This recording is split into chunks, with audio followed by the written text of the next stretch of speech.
Assalamualaikum warahmatullahi wabarakatuh.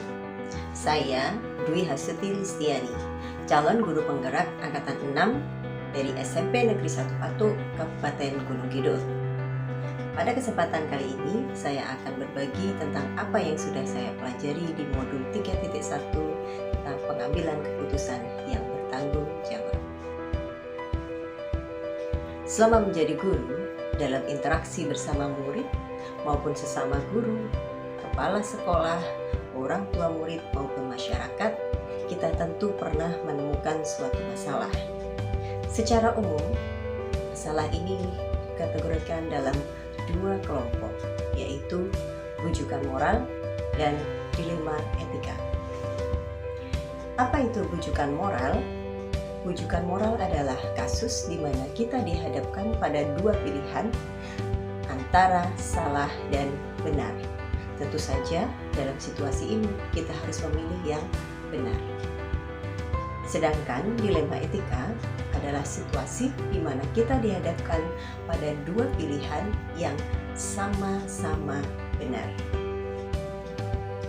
Dalam kasus dilema etika, kita akan dihadapkan pada dua pilihan yang sama-sama benar, di mana dalam kedua pilihan ini mengandung nilai kebajikan.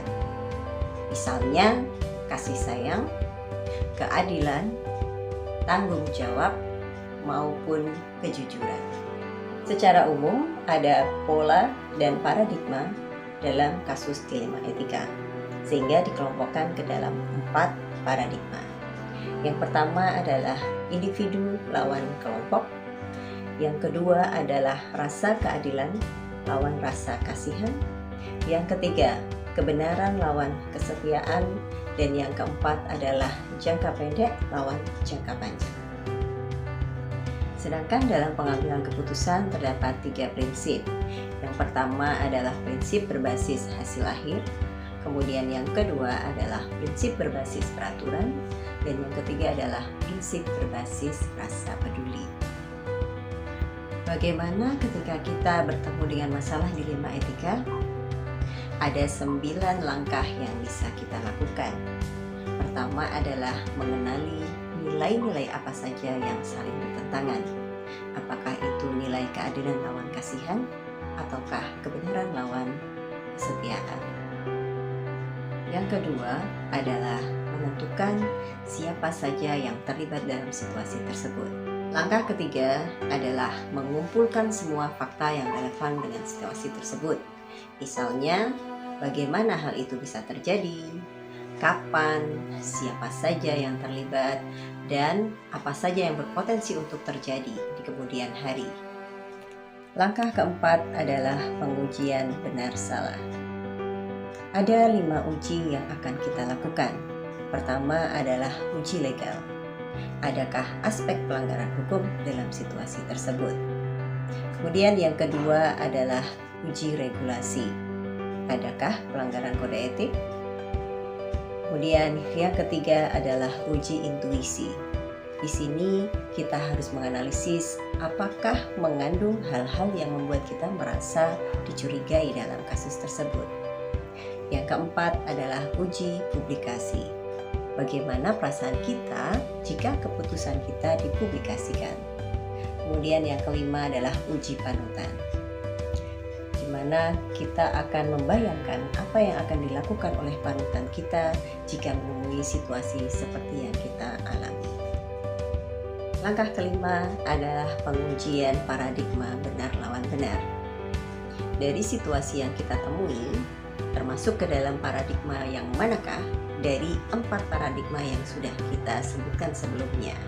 Apakah termasuk ke dalam individu lawan kelompok, atau keadilan lawan kasihan, ataukah kebenaran lawan kesetiaan, ataukah jangka pendek lawan jangka panjang?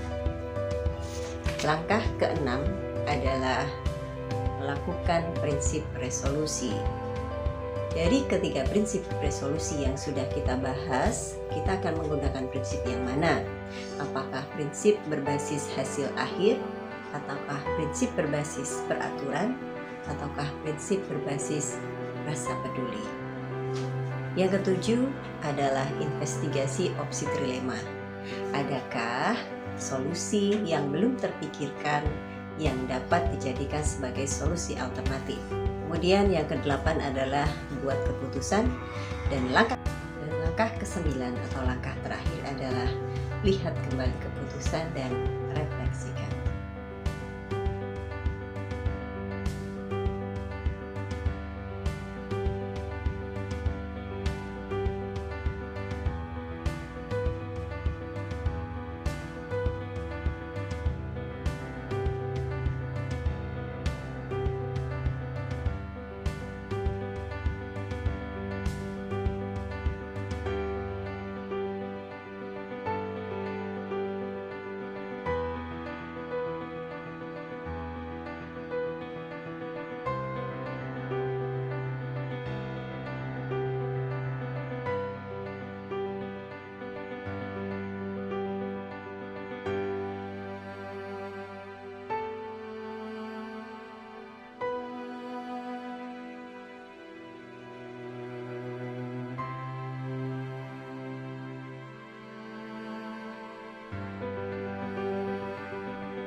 Demikian yang dapat saya sampaikan.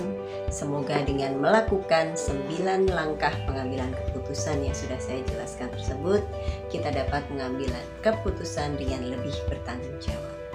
Sekian, ada kurangnya saya mohon maaf.